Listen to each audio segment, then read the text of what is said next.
Do you remember the silence? The drive home from the hospital, I sat in the back seat, twisted like a pretzel, my hand hovering over the baby's chest just to make sure it was still rising. The car hit a bump and I gasped. Every crack in the road felt like a threat. I looked at my reflection in the window and thought, they just let us leave? With her? Don't they know I have no idea what I'm doing? If that was you, if you felt that terror, I need you to know something. That fear? That's not a weakness. That's the very first thread of motherhood being woven into your bones. The first night home, she screamed. Not a cry, a siren. I had read every book. I had the fancy swaddle blankets. But at 3 a.m., with my C-section incision burning and my husband snoring from exhaustion, I couldn't get the fabric tight enough. Her little arms kept breaking free. She was angry. I was broken. I sat on the edge of the bed, crying into her onesie, whispering, I'm sorry. I'm so sorry. I don't know how to help you. That was my lowest hour. But then, out of pure muscle memory, I stood up. I held her against my chest, skin to skin. I started to sway. Not a dance. Just a clumsy, side-to-side shuffle. And I started to shush loud, like a vacuum cleaner, right into her ear. And just like that, silence. Her little body melted into mine. Her breathing synced with my heartbeat. I realized something that night. She didn't need me to be an expert. She just needed my rhythm, my warmth, my mess. And that was enough to stop the crying. That was the first time I felt like a mother. Not because I fixed it, but because I stayed. By day 3, the guilt moved in. I tried to breastfeed. I really did. But my milk was late, and she was hungry. Like, furious hungry.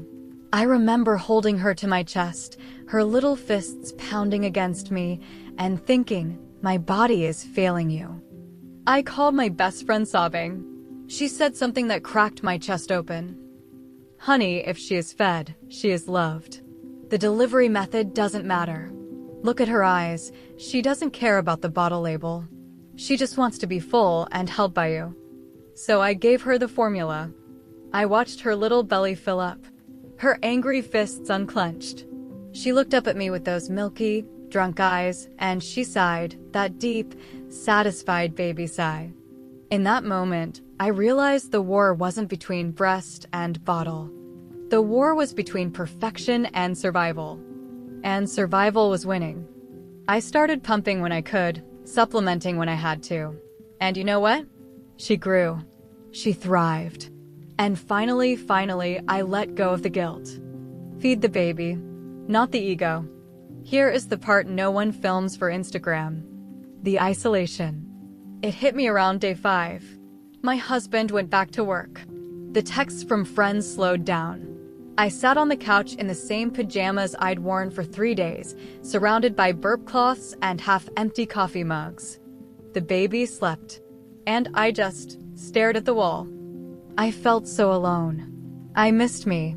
The old me. The one who could leave the house without packing a survival kit. Then, my doorbell rang. My mother-in-law showed up unannounced. Normally, that would annoy me. But she walked in, took one look at me, and didn't say a word. She just grabbed the broom. She swept my kitchen floor. She ordered me a pizza. She held the baby so I could take a shower, the hottest shower of my life, where I just stood under the water and cried. She didn't give me advice. She gave me space. That day, I learned the most important survival skill. You are not a hostess. You are a healing warrior. Hand them a mop. Hand them the baby. Take the hot shower. Accept the love. It takes a village, and you deserve the village. On day 7, I finally looked at myself in the mirror. It was confronting. I had stretch marks that looked like lightning bolts. My belly was soft and squishy. My hair was matted. I didn't recognize the person staring back. I started to cry, but then I stopped. I ran my hand over my C-section scar. And I said out loud, to my own reflection, you made a human. You grew eyes and fingers and a beating heart inside this body. You are not ruined. You are remade. Mama, listen to me. The bounce back culture is a lie. Your body is not a project to be fixed. It is a home that just hosted a miracle. Wear the high-waisted underwear. Eat the cookie. Walk slowly. You have the rest of your life to exercise. Right now, you heal. Every time you look in that mirror and feel sad, I want you to look at your baby's face. You made that. And that face doesn't care about your tummy. That face just wants to nuzzle into your softness. And then, it happened. Day 10. She was lying on the changing table, flailing her little arms.